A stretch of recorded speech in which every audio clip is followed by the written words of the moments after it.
things are changing.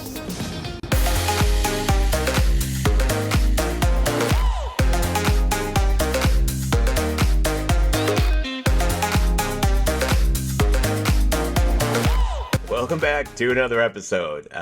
This is my vlog channel where I go over the program I'm doing and just kind of give you an update and that sort of thing. I'm Joey Troxel. Welcome. So the last time we had a video, I was talking about a new low weight, and that's like every day now. So, well, not every day. It's about once a week where I really focus on that. So that's a normal thing now. But I did just get a new scan, and I wanted to share the information with you. So I'm gonna put it on the screen, and I'm gonna walk you through it. And I won't be looking at the camera specifically because I'll be looking at the documentation because I'm on my desktop again. And when I do that, it's always kind of odd because I'm looking at something and you are seeing something else. So I may not be looking directly at you. But let's get to the numbers, and I can't wait to show it to you. All right, let's start off with my general information. Now, you can see here the last scans I had were December 7th, January 15th, and February 14th. The last time we did a scan video was the February 14th video. Well, since then, I've had a scan on April 4th, 2024. So I want to show you where I am with this. Now, if you look at the February 14th, 2024 scan, my body fat was 29%. So 29.1% of my weight is just body fat. And that was down from 33.1% in the very beginning. You can see it gradually went down from 33.1 to 30.6 to 29.1. Now it's down to 27.7. So I've lost over 5% body fat during this weight loss thing, right? Which has just been amazing. So I'm really excited about that because it changes a bunch of other things about what's happening to me. So my fat mass in my last video on February 14th was 48.2. So that's the mass of fat of my weight. That's how much is fat. It's down to 45.1 pounds. Now, still sounds like a ridiculously high amount, but if you go way back to December 7th, 2023, you'll see that my body fat mass, that big mass of fat on my body, was almost 60 pounds, 57.9. Then it went down to 51.4 in January, then 48.2 in February, and 45.1. Now, keep in mind, between February 15th and April 4th, I was injured. I kind of hurt myself at the gym. Not working out, but just, I have no problem getting the dumbbells and doing all that, and I can do a lot of weight. But carrying them to the rack, and if someone's standing in front of the rack, like doing their weightlifting right in front of the rack, and I can't get the weight on, I got to wait for them to hold it, and I'm holding it. Now, I hurt my shoulder just standing there trying to hold the rack, waiting for 20 minutes to put the thing back because the guy's standing in front of me. So, I was injured and they put me on a much lower repetition. They scaled the weights back. I wasn't sweating when I was working out during this. And I thought, oh, here we go. Like, the numbers are just going to suck now, right? And I'm going to be paying the price here. Like, I'm just, I'm not going to do well. And I just kept on going.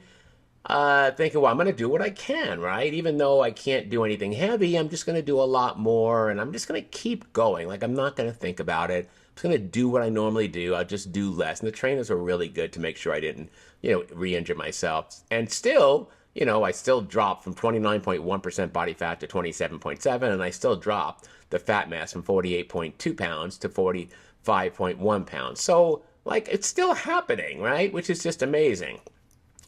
Then we look at my lean mass. Of my body weight, how much of that mass is lean mass? It was 113.1 pounds. Now, I'm not trying to get more lean mass. I'm not trying to build muscle, which is happening anyway if you look at me, but I'm not trying to build muscle. I'm just trying to get rid of the body fat. But since I'm cutting my calories for a cutting program and increasing my protein, I'm still building muscle. So I gained another 0.1 pound. So now I'm at 113.2. If you look way back at December, I was at 112.5 pounds of lean mass in my body. Then I was at 112.1. I had lost some weight, and I lost just a little bit of muscle. This is the amount of muscle that I'm losing, right? I lost just a little muscle, like 0.5.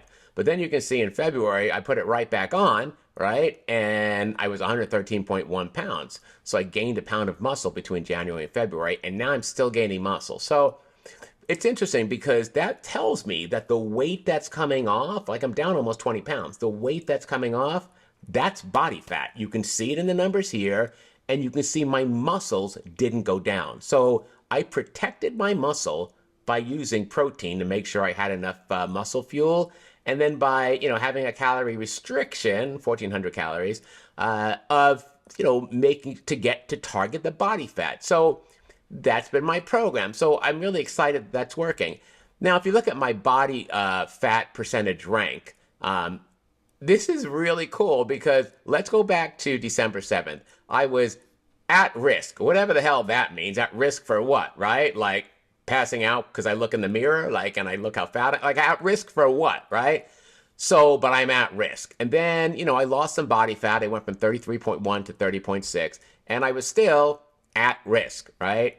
And then I went down to 29.1%, and I was still at risk. And now, apparently, the cutoff is like 27.9 or something. Now I fell below that. I'm at 27.7, and I'm at the high end of average. I've never been so happy in my life to be an average person. This is exciting. I'm no longer at risk. I changed the category of my health from my body fat, right? I mean, I'm healthy anyway. My body fat from at risk to healthy in 4 months. That's amazing, right? Like, that's just fantastic. So then we look at the comparison rank. Back in December, I had a better body fat percentage than 20% of my peers. That means 80% of the people in my age group, right, had better body fat percentage than me. That, wasn't anything pretty. Then you look at January 14th. I had lower body fat than 30% of my peers, and in February 14th also. So in those 2 months, 70% of the people in my age weight bracket, 70% of those people had better body fat than me. Now, if you look at it, I have lower body fat than 40% of my peers. That means only 60% of the people in my age weight group have a better body fat than me. I'm closing in on being in like the 70, 80%, right? So, that's a big deal. I'm really working hard on that. And I'm so excited to just see these, not only the numbers changing, but the categories are changing. Like, that's totally cool, right? All right, so that's that page. Let's go to the next page. All right, so let's look at the silhouettes here. I don't know that there's that much of a difference month to month, but let's look at December 7th, right? It looks like an odd pose, but you have to stand on this machine and you have to hold that pose with your arms down, your fists clenched, and you're in a certain position, and it tells you when you hit the position you can't move, and then the whole thing just turns, right? You move in a circle, and it just scans your entire body, right? So this is what you get for the silhouette, and you can see on December 7th, 2023, like my belly was just kind of hanging out further than my midsection there, right? Like I literally could not see my penis, right? So, and that's the way it was. And then as it goes through the month, you can see it just starts getting slimmer and slimmer. And then, I'm still like overweight, right? But even on April 4th, 2024, I still have a long way to go. But everything's just tightening up. You can see there's definitely more curvature in my back, right? More of that is starting to come into play. So, it's slight differences in the appearance from the side. It's still nothing to look at, but you can tell from the first scan to the third scan that a lot has changed. Like my belly has gone away. Everything's really just tightening up, right? I'm just like, it's all just like getting closer and coming together, and that's kind of what I'm expecting to do.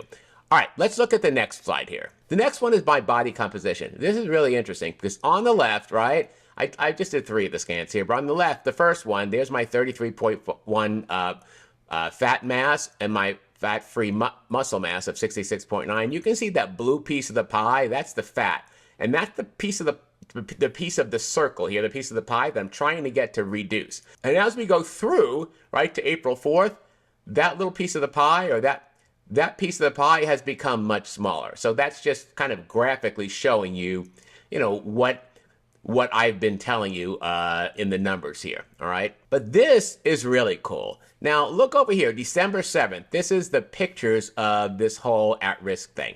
So back here on December 7th, I had a lower body fat than 20% of the men between ages 50 and 59. Now I'm at the higher end. I'm going to be 60 this year. So I wonder how I'll look between 60 and 69. But, that means that 80% of the people in that age group had better body fat than me. But look at this number.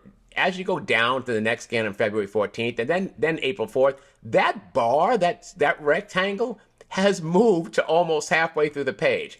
That is a huge change in 4 months. I don't know what to say there other than I'm really excited about this. So I'm kind of all in on this, and I got another scan probably going to happen in the middle of May, probably when Lex graduates around May. Well, before Lex graduates, probably around May 15th, I'll go for another scan. That'll be about 6 weeks. But these little pictorial illustrations, like, aren't these the coolest thing? So I wanted to share that information with you. It's really strange when I look at myself in the mirror and all that. Like, I snapped a picture of me working out today, right? I'm like, oh, look, my arms are big. Like, they look amazing. I'm like, look at this, right? And then I snapped a picture, and when I look at the picture, I'm just fat in the picture. And I'm like, okay, like, I'm not there. Like, I don't see any changes other than my muscles are toning, but I really don't see much change. But my clothes are like falling off me. It was really weird. I went to work, like last week I was at work, and I got to work and I'm walking in work and I realize that I'm holding my pants up like a gangster while I'm walking, right? Because they're literally falling down. And I normally wear a belt, but I didn't because it was a pair of jeans. I didn't want to wear a belt because it was jeans and a t-shirt. It was a Friday. And I was like, holy smoke, like, this isn't going to work. I can't get through my day like this. And I had to meet a parent. I had first period prep, so no classes during first block. So I had to meet a parent, and I was like, I got to hold my pants up. So I met the parent, and I held my pants up while I was doing that. And then as soon as she was done, I still like 40 minutes before my class started. I drove right home and got a belt because I was like, I can't get through my day like this. And my pants were literally just falling off me, right? So, my waist has dropped like a lot. I probably lost 3 to 4 inches off my waist. My clothes, I mean, they're so much more looser. They just feel amazing. I've dropped down from a large to a medium. And a guy that's 5'2" should never be a large. Like, a large shirt is like down to my knees. But when you're the size that I was, you had to wear a large because you were just heavy. One of the issues I have is my chest has always been big. For a guy that's 5'2", I have like a 42-inch chest, and that's huge, right? So that's a size like someone that's like 6 feet would have. So that's always been an issue for me to start with. And because of that, I've always had to buy larger clothes, and they're just made for taller people. So now I'm fitting into mediums because everything's just kind of tightening up. And the fit is just so different. It's completely different, and it's pretty exciting. All right, that's the video.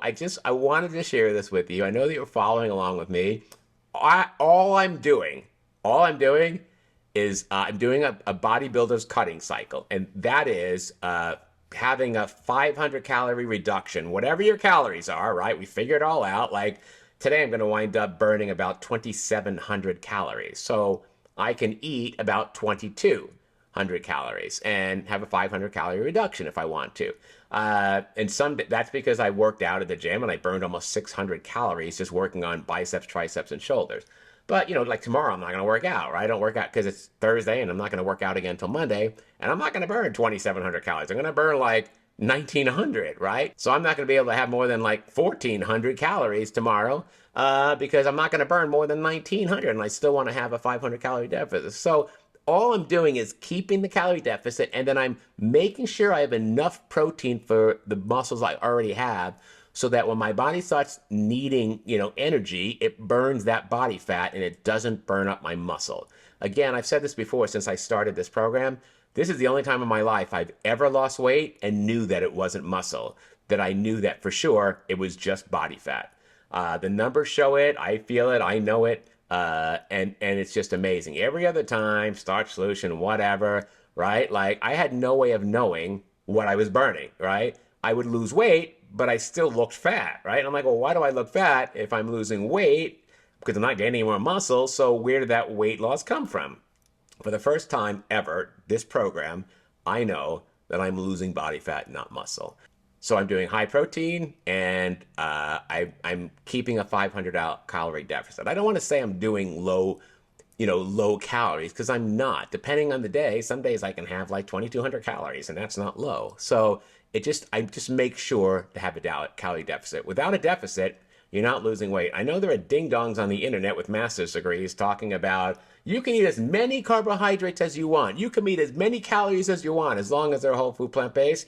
And they have like degrees in this. And I'm like, that is just not true. Everything in science has shown us that calories, they're the energy in. And if you don't burn off more than you take in, you're not in a deficit and you will gain weight. So I don't know where all that logic comes from, but like these numbers prove that everything I'm saying is correct. And this stuff has just been tried and tested, and it's been true for a very long time.